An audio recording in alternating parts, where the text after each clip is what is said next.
Assalamualaikum warahmatullahi wabarakatuh. Selamat sore, salam sejahtera untuk kita semua. Perkenalkan, nama saya Fitra Hadikas, SIP MSc. Saya merupakan salah satu dosen tetap di Setia Lancang Kuning Dumai dengan NIDN 1006079401. Adapun mata kuliah yang saya ampu adalah Sistem Politik Indonesia dengan bobot 3 SKS dengan rincian 1 SKS untuk teori dan 2 SKS untuk praktek yang dipelajari di semester genap. Dalam proses pembelajaran, saya menggunakan metode DIA, yaitu Delivery Interaction Assessment. Adapun capaian pembelajaran mata kuliah Sistem Politik Indonesia, yaitu yang pertama, menunjukkan sikap bertanggung jawab, etis, dan peduli terhadap persoalan politik dan masyarakat. Yang kedua, menguasai teori dan konsep dasar sistem politik, termasuk struktur dan dinamika politik Indonesia.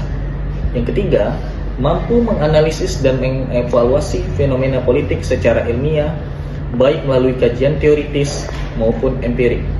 Yang keempat, mampu mengaplikasikan pemahaman sistem politik Indonesia dalam diskusi, penulisan ilmiah, dan simulasi kebijakan politik.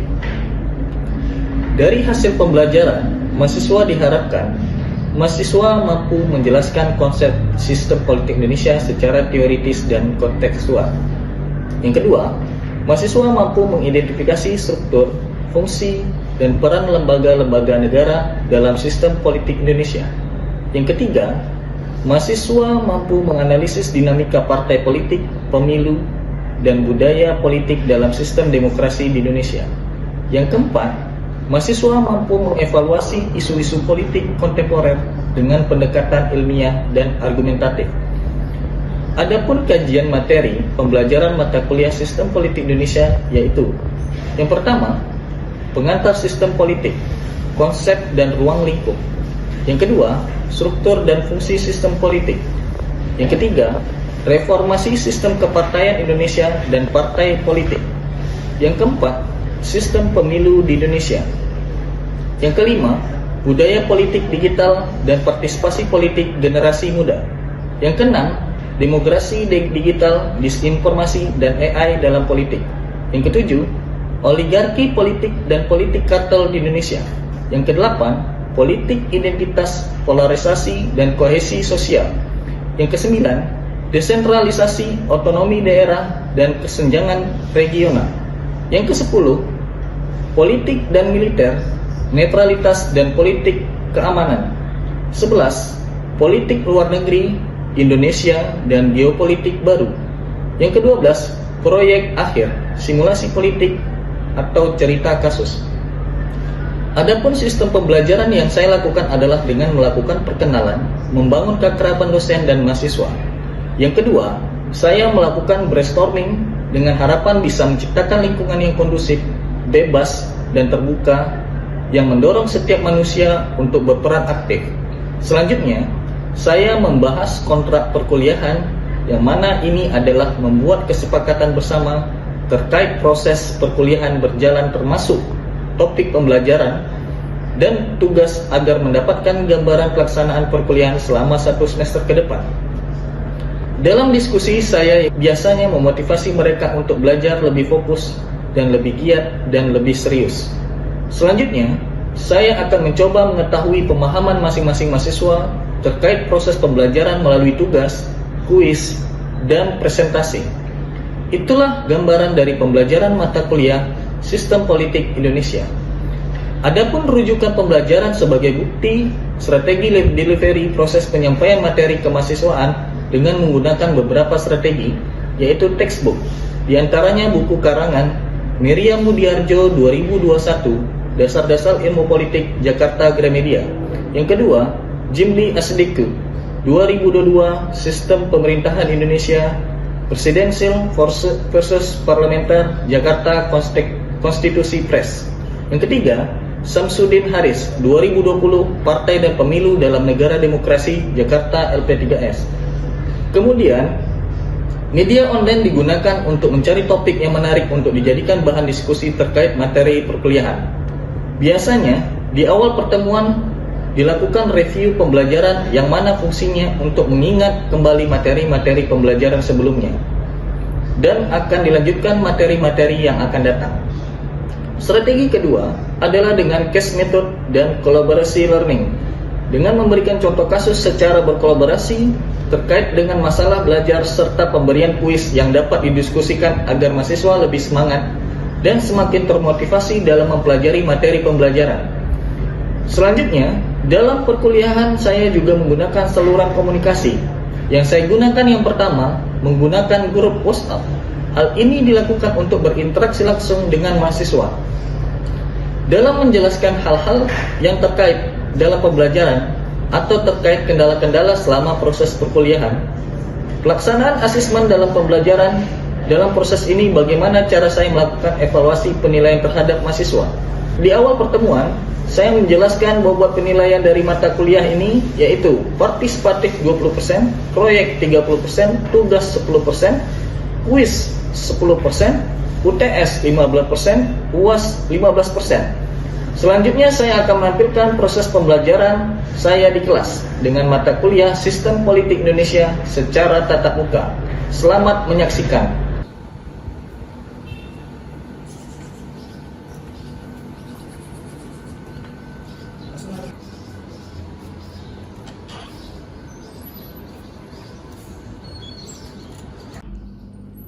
Selamat sore.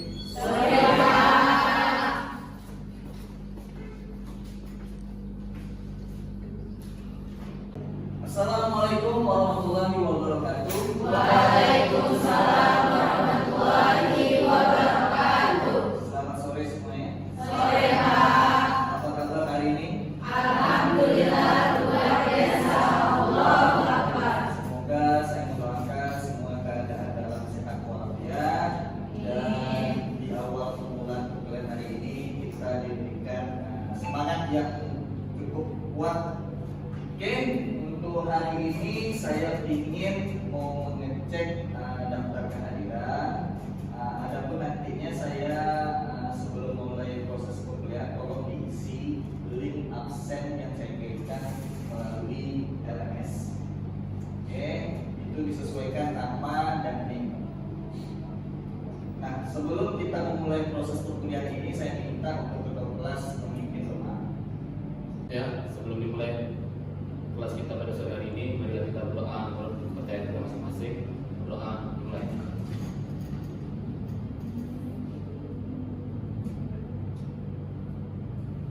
Berdoa selesai. Oke, sebelum kita masuk di proses perkuliahan hari ini, saya mau mereview dari teman-teman semua tentang materi sebelumnya berkaitan tentang dasar-dasar politik. Nah, teman-teman di sini kan setidaknya sebelumnya sudah pernah kita bahas. Saya ingin mau memberikan pemahaman apa itu politik yang sudah pernah kita pelajari. Ada yang mau berargumentasi? Oke, silakan.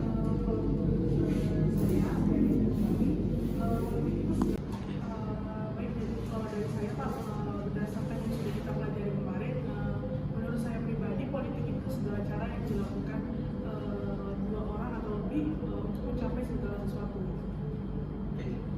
Berikan aplaus untuk teman kita yang sudah menjawab. Oke, ada lagi teman yang lain yang mau berargumentasi apa itu politik? Ya, silakan. Politik bagi saya adalah suatu seni strategi untuk mendapatkan suatu kekuasaan, Pak.